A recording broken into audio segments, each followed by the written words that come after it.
Edwards i Danny Hughes. Lledy'r chwarae allan i'r chwith tuag at Joyce. Rheoli'r bel yn dda i Sam Hart. Heibio Jones yn twyllo Morgan, cyfle'r gydio falla. Heibio'r postyn.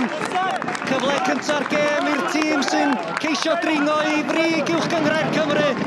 Sam Hart yn torri fewn o'r chwith. Gwneud lle i'r gydio, ond i'r hwyd ochr.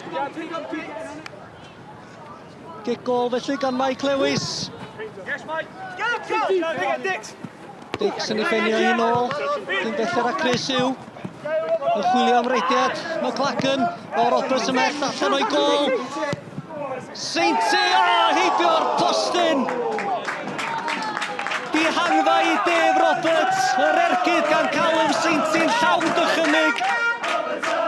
Ond ddim cweit ar y targed. Sainty i Greening.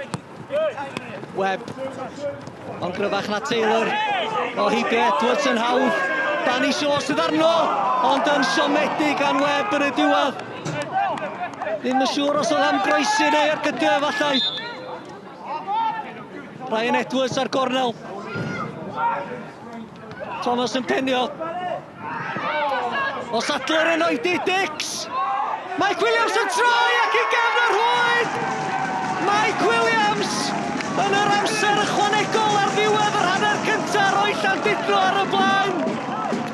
Gol gynta'r tymor i'r amddiffynwr canol. Yr amddiffyn o flawer gan y Barry. Ond fydd adros o ot gan Mike Williams am hynny. Llandudno ar y blaen. Taylor i Danny Hughes. Yn ôl i Taylor. Toby Jones yn ei derbyn ni. Yn ergydio ei droed chwith. Mike Lewis yn arbed a digon cyffyrddus hefyd. Tafliad Sam Hart.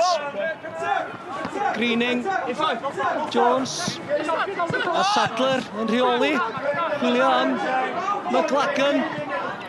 Hart a Williams o'i gwmpas. Ond yn llwyddo i gael ei groesiad i fewn! O, sut yn y byd! Yr arbedol Dave Roberts o'na! Groesiad McLagan! Sainty yn penio! Taylor yn gwneud y gweddill o drychwch ar yr arbediad! Oedden ni 3 pwynt y glif at the moment, but na, dim chwarae ni fa hanner gynta. Ni'n meddwl ni chwarae ni dim y fa, dim wedi paso pel yn ail hanner a dilo Barry mewn i'r gêm. But dweud dynod, gwnes i boi start y gêm o 3 pwynt pwysig hefi achos gyda ni Sainty newydd diwedd nesna. Without sounding too cliché, I think it was a game of 2 halves. I've got to give Llandudno tremendous credit. I thought they were fantastic in the first half. I think it was a combination of them being very good and us being very poor. I didn't recognise my team in the first half, and that's disappointing. But to be fair to the lads, they've shown they can respond to a difficult situation, conceding just before half-time. And I have to say, second half, I'm very proud of our performance. Cymryd un gêm o tro, yn cofio, mae gyda ni Sainty newydd diwedd nesna, so, ni wedi mynd na o blaen a dim wedi colli, so, digon o hyder yn y tîm at the moment, so, yn edrych ymlaen o fe. Did you think there was a foul on your player before the goal? Absolutely. I do think that, and I think it should have been given, but at the same time, my lads were appealing for a decision rather than clearing the ball. So, whilst I feel that the ref could have given us that decision there, he didn't, and we've got to deal with it, and we didn't, and it cost us.